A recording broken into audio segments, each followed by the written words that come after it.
Welcome to Prayers of the Soul. If you want more shocking biblical stories that will blow your mind, subscribe and comment below. Now, let me tell you about a man who trusted the wrong person. He thought he was safe. He thought she would protect him. He was dead wrong, literally. He thought he was safe. He thought she was on his side.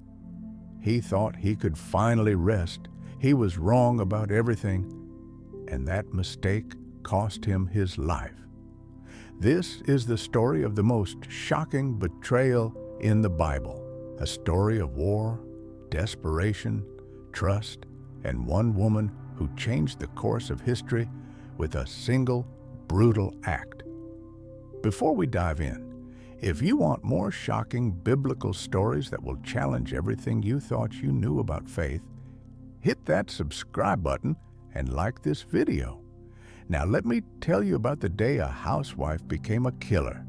Israel was at war again. For 20 years, they had been oppressed by a Canaanite king named Jabin. 20 long years of suffering under his cruel rule. 20 years of watching their people enslaved, their children taken, their freedom stolen, and the reason they couldn't fight back? Jabin had something Israel didn't have. 900 iron chariots, imagine that.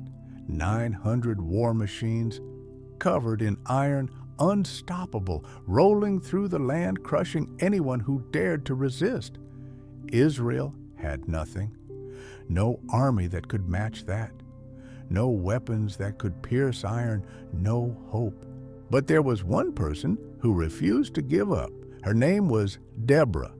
And she wasn't a soldier. She wasn't a warrior. She was a prophetess and a judge. A woman leading an entire nation at a time when women weren't supposed to lead anything. God spoke through Deborah. And one day, He gave her a message that would change everything. God told her to call a man named Barak. Barak was a military commander, but he was hesitant, afraid, unsure if he could win against those iron chariots. Deborah gave him the plan. Take 10,000 men to Mount Tabor. God will draw out Sisera, the commander of Jabin's army, along with his chariots and troops to the Kishon River, and God will give him into your hands. Sisera, that's the name you need to remember. He was the general, the commander of those 900 iron chariots, the man responsible for 20 years of Israel's suffering, ruthless, brutal, unstoppable, or so everyone thought. Barak looked at Deborah and said something that revealed his fear. "If you go with me, I will go. But if you don't go with me, I won't go." He needed her there. He needed God's voice with him. He was too afraid to go alone. Deborah agreed, but she gave him a warning. "Because of the way you are doing this, the honor will not be yours. The Lord will deliver Sisera into the hands of a woman." Barak probably thought she was talking about herself, that Deborah would get the credit for the victory. He had no idea what God actually meant. They gathered the army, 10,000 men. They marched to Mount Tabor just as God commanded. And when Sisera heard that Israel was mobilizing, he did exactly what God said he would do. He gathered all 900 of his iron chariots. He assembled his massive army, and he marched toward the Kishon River. It should have been a massacre. 900 iron chariots against 10,000 men on foot. Israel should have been destroyed, but God had other plans. The battle began, and something strange started to happen. The chariots, those unstoppable war machines, started to fail. Some historians believe God sent a rainstorm that turned the ground into mud. The iron chariots, so powerful on solid ground, became useless in the mud. Their wheels stuck. Their weight dragged them down. They became traps instead of weapons. Sisera's army panicked. The chariots that were supposed to protect them had become their prison. Israel charged, and what should have been their defeat became their greatest victory. The Canaanite army was slaughtered, every single soldier cut down by the men of Israel who had been oppressed for 2 decades. But there was one man who escaped. Sisera, the great general, the commander of 900 chariots, the man who had terrorized Israel for 20 years. He abandoned his chariot, he abandoned his army, and he ran. He ran on foot, alone, desperate, terrified. He had gone from commanding the most powerful military force in the region to running for his life like a common criminal. And he knew one thing: if Israel caught him, he was dead. So he ran, and he kept running until he saw something that made him think he was saved: a tent. And standing outside that tent was a woman. Her name was Jael. Now, here's where the story gets complicated. Jael was not an Israelite. She was a Kenite. Her husband, Heber, had separated from the other Kenites and had made peace with King Jabin, the very king who had been oppressing Israel. That means, technically, Jael's family was allied with Sisera's side. When Sisera saw Jael, he must have felt a flood of relief. Finally, someone who wouldn't kill him, someone on his side. Jael saw him running toward her tent, a man exhausted, covered in mud and blood, clearly fleeing from something, and she recognized him. This was Sisera, the general, the man everyone feared, and he was running to her for help. Sisera reached the tent, gasping for breath, and Jael did something that seemed like a miracle to him. She smiled. She spoke to him kindly. She said, "Come, my lord, come right in. Don't be afraid. Don't be afraid." Those words must have felt like water in a desert. He stepped into the tent. He thought he was safe. He thought she was going to protect him. He thought he had found refuge. He had no idea he had just walked into his grave. Jael covered him with a blanket, a thick rug, something to hide him, to keep him warm, to make him feel secure. Sisera was still terrified, still catching its breath. He asked her for water. He was dying of thirst after running for miles. But Jael didn't give him water. She gave him something better: milk, warm milk. In that culture, offering milk was a sign of hospitality, of honor. It was a gesture that said, "You are safe here. You are a guest. I will protect you." Sisera drank the milk, and he felt his body begin to relax. The adrenaline was fading. The exhaustion was taking over. He gave Jael one final instruction: stand in the doorway of the tent. If anyone comes by and asks if there's anyone here, say no. He wanted her to be his lookout, his protector, his guard. And then finally, he let himself do what his body had been begging him to do. He closed his eyes, and he fell into a deep, deep sleep. He trusted her completely. He believed she was on his side. He thought that because her husband had peace with his king, she would protect him. He thought he had escaped death. He was wrong. Jael stood there for a moment, watching him sleep, watching the rise and fall of his chest, watching the most feared general in the region lying there, helpless, vulnerable, completely at her mercy. And she made a choice. She didn't wake him. She didn't alert the Israelites. She didn't run away. She walked quietly to the corner of the tent, and she picked up two things: a tent peg and a hammer. Her hands didn't shake. Her breath didn't quicken. She knew exactly what she was going to do. A tent peg was a common tool. Every nomadic family had them. They were thick wooden stakes, about a foot long, sharpened at one end, used to anchor tents into the ground. Strong, solid, and in the right hands, deadly. Jael walked back to where Sisera was sleeping. She stood over him, the man who had brought 20 years of suffering to God's people, the man who had commanded 900 iron chariots, the man who had killed, enslaved, and terrorized an entire nation. And now he was lying there, defenseless, trusting her to protect him. She positioned the tent peg. She raised the hammer, and in one swift, brutal motion, she drove the tent peg through his temple and into the ground beneath him. He never woke up. He never screamed. He never even moved. One moment he was asleep. The next moment he was dead. Sisera, the great general, the unstoppable commander, the man who had escaped an entire battlefield, had been killed by a housewife with a tent peg while he slept. Jael stepped back. The hammer was still in her hand. The tent peg was buried deep into the ground, piercing straight through Sisera's skull. His body lay completely still.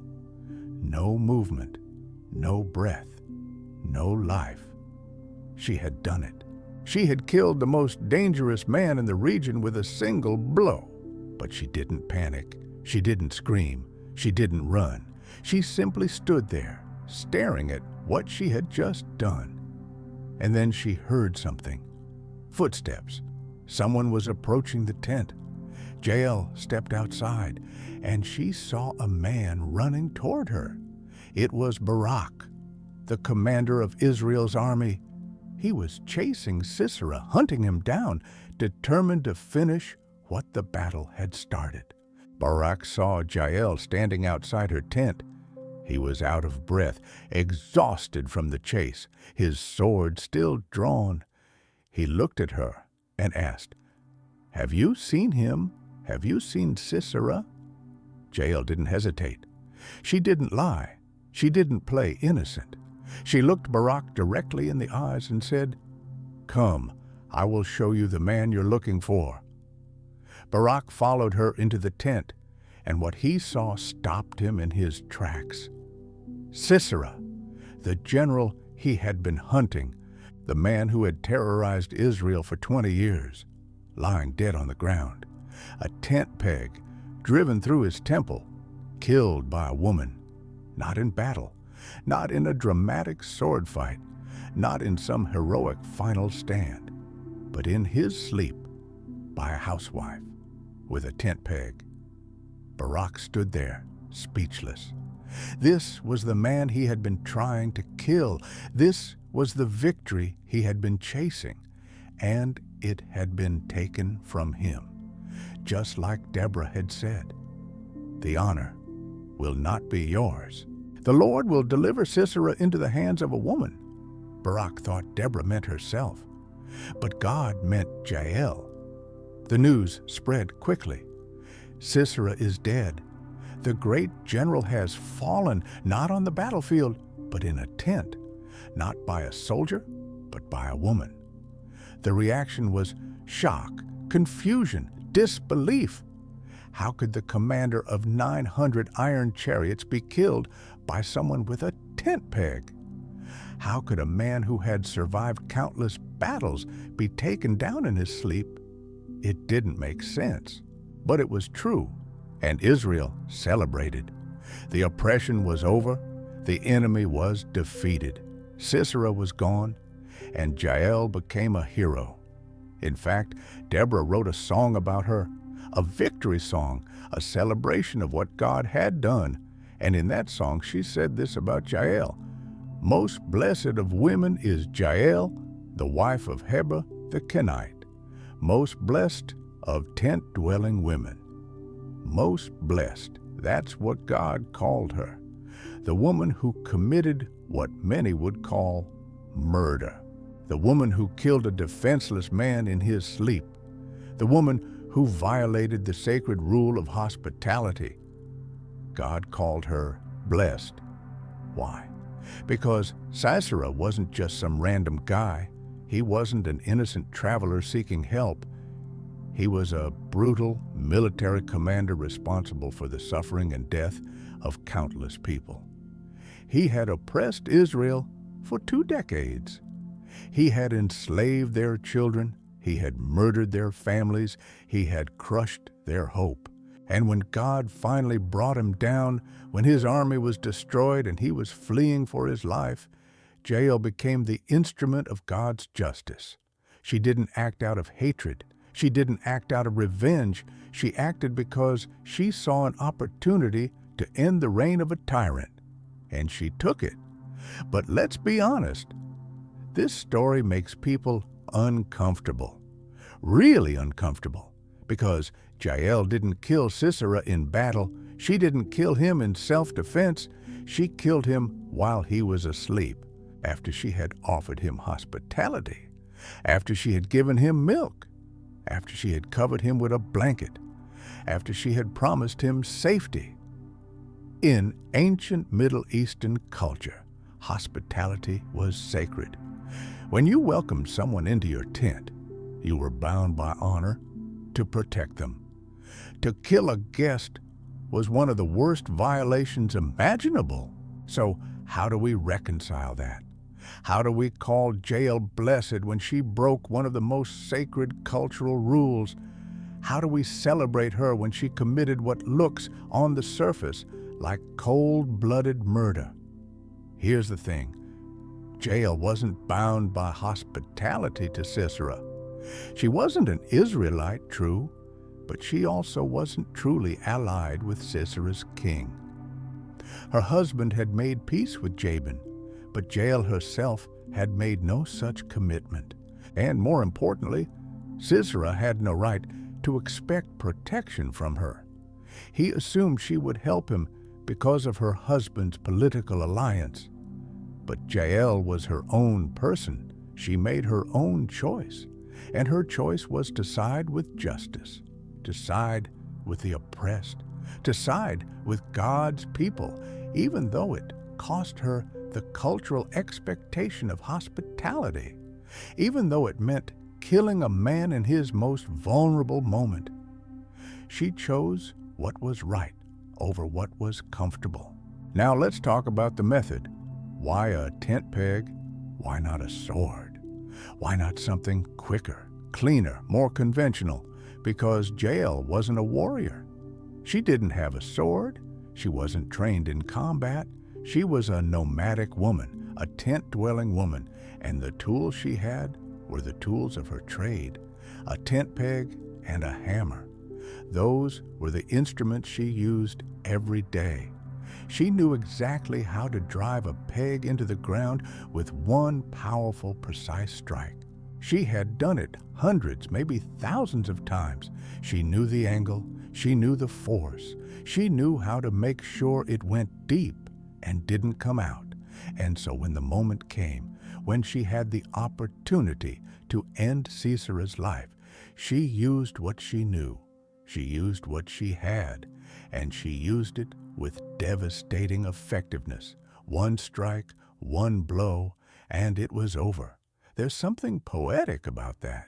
The great general, with all his iron chariots and military might, was brought down by the simplest of tools, a wooden peg and a hammer. The instruments of a woman's daily work became the instruments of God's judgment. It's a reminder that God doesn't need powerful weapons to accomplish His will. He doesn't need armies or swords or chariots. He can use a tent peg. He can use a housewife. He can use the most unlikely person with the most ordinary tool to bring down the most powerful enemy.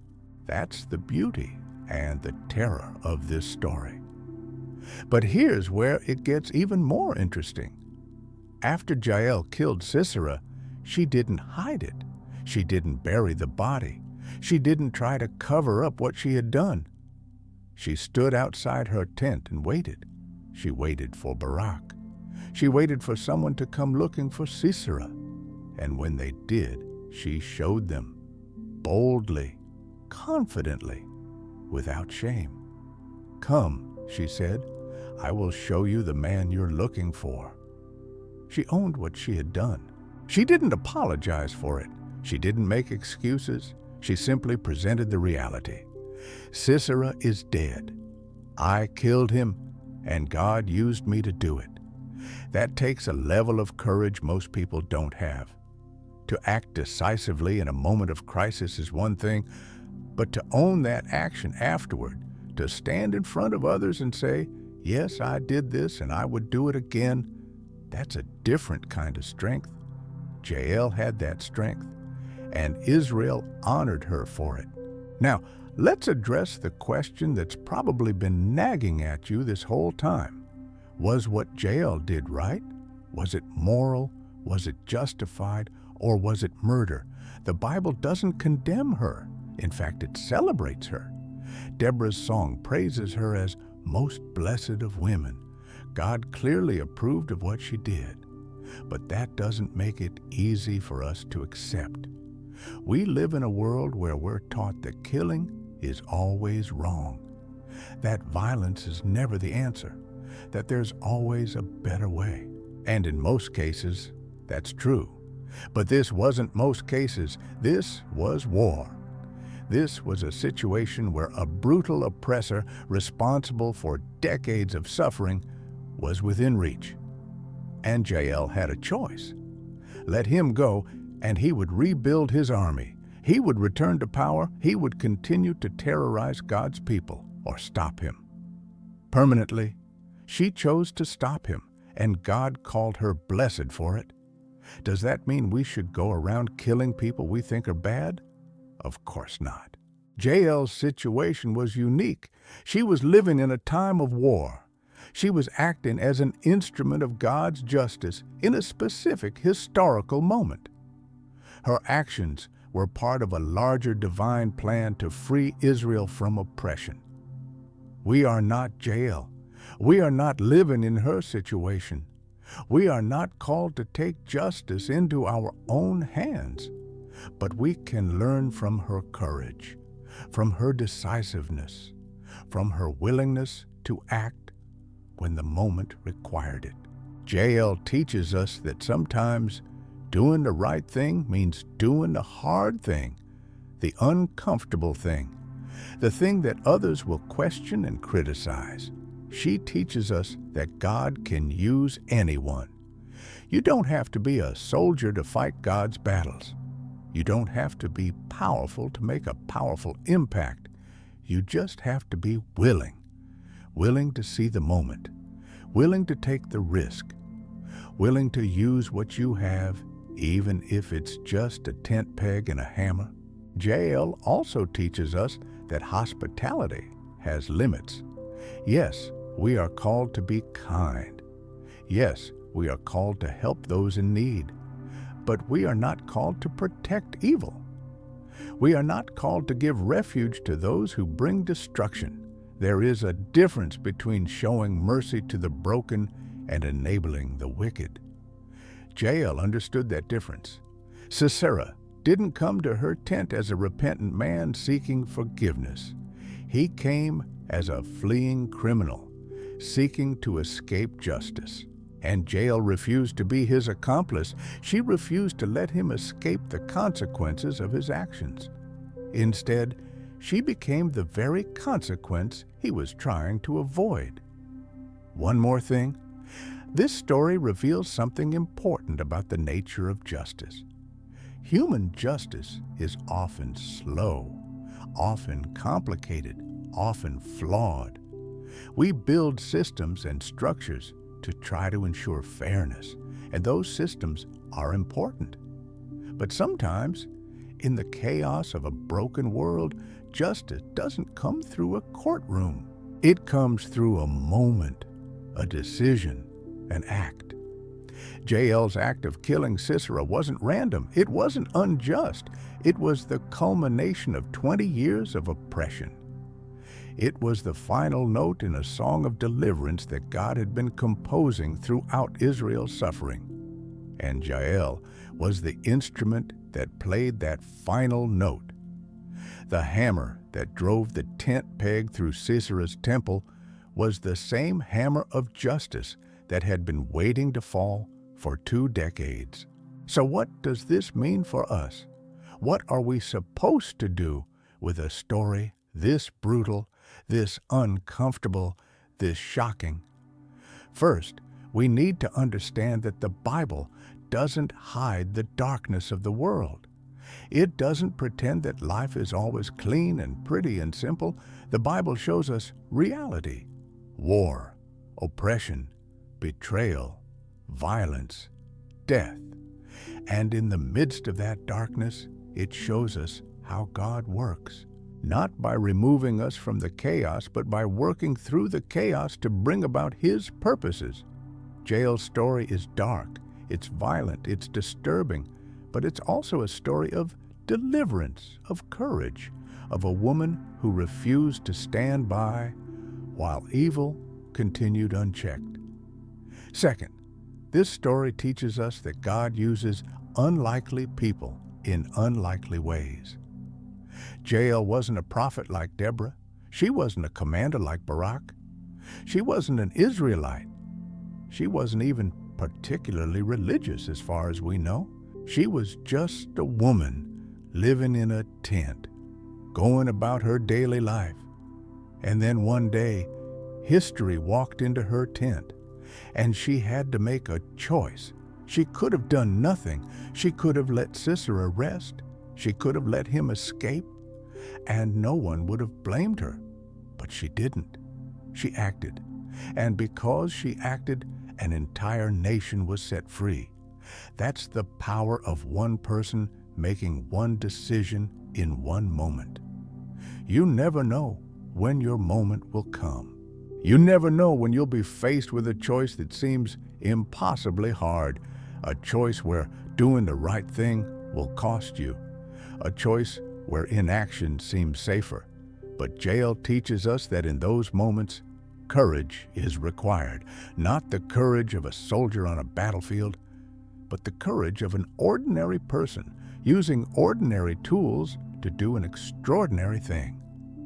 Third, this story challenges our ideas about justice and mercy. We live in a culture that often confuses the two. We think being merciful means letting everyone off the hook. We think being kind means never confronting evil. But that's not what the Bible teaches. Mercy is for the repentant. Mercy is for those who turn from their evil and seek God's forgiveness. But justice is for those who refuse to repent. Justice is for those who continue in their oppression, their violence, their cruelty.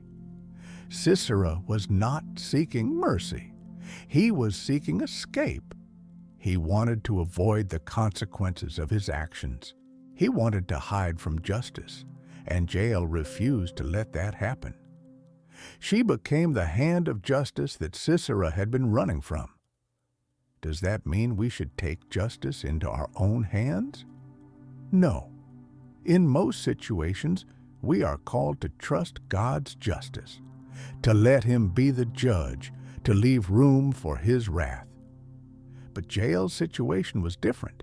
She was living in a time when there was no functioning justice system, no police, no courts, no authority that could hold Sisera accountable. She was faced with a once-in-a-lifetime opportunity to stop a man who had caused unimaginable suffering, and she took it.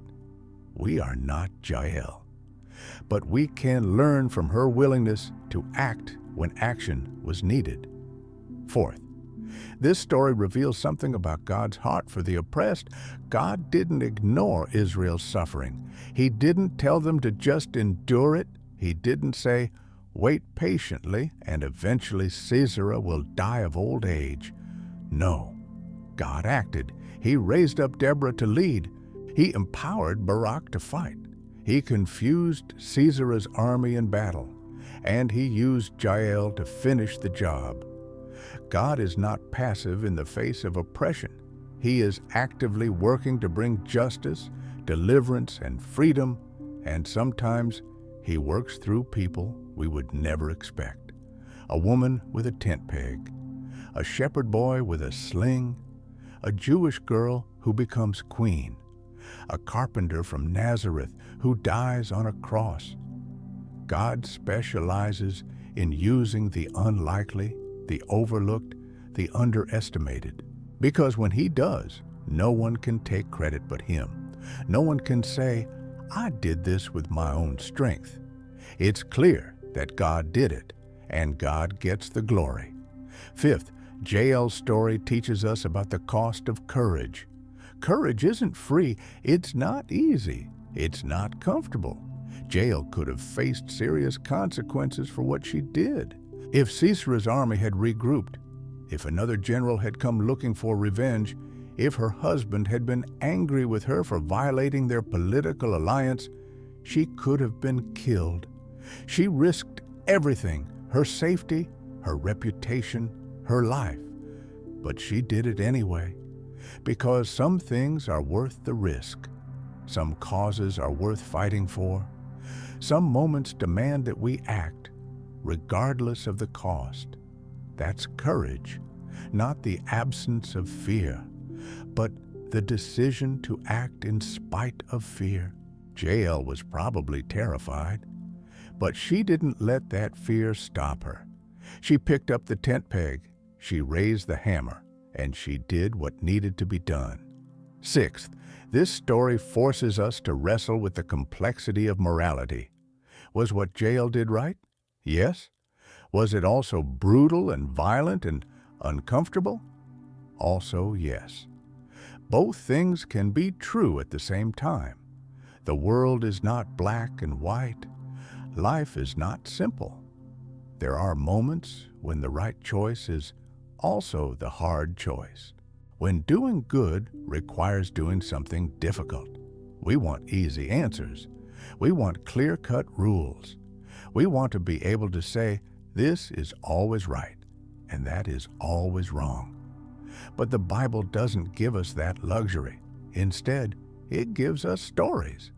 Stories of real people in real situations making real choices.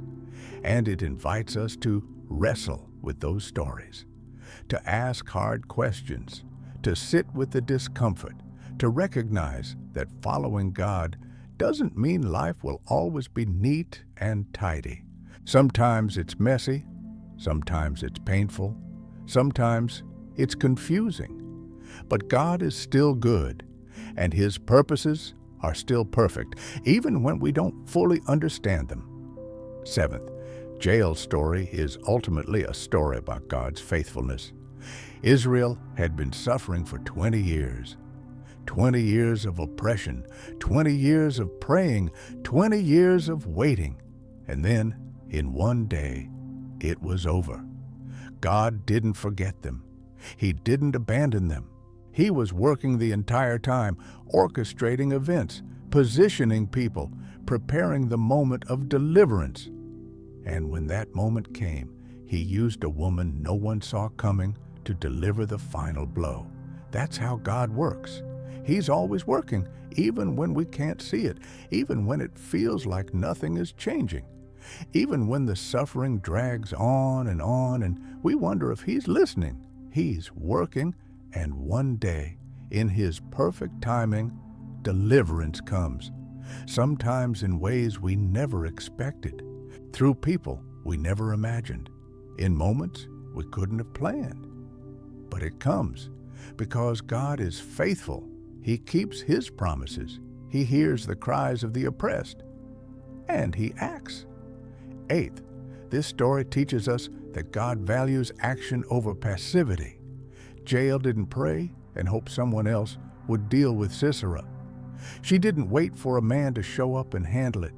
She saw the opportunity, and she acted. Too often, we sit on the sidelines of life waiting for someone else to do something, waiting for someone more qualified, someone stronger, someone braver. But God doesn't always call the equipped. He equips the called. Jael wasn't a trained assassin. She was a tent-dwelling woman. But she had a tent peg, a hammer, and the willingness to use them. That was enough. What do you have? What tools has God placed in your hands? What opportunities has He put in front of you? Maybe you're waiting for the perfect moment, the perfect skills, the perfect circumstances. But maybe the moment is now, and maybe you already have everything you need. You just need the courage to act.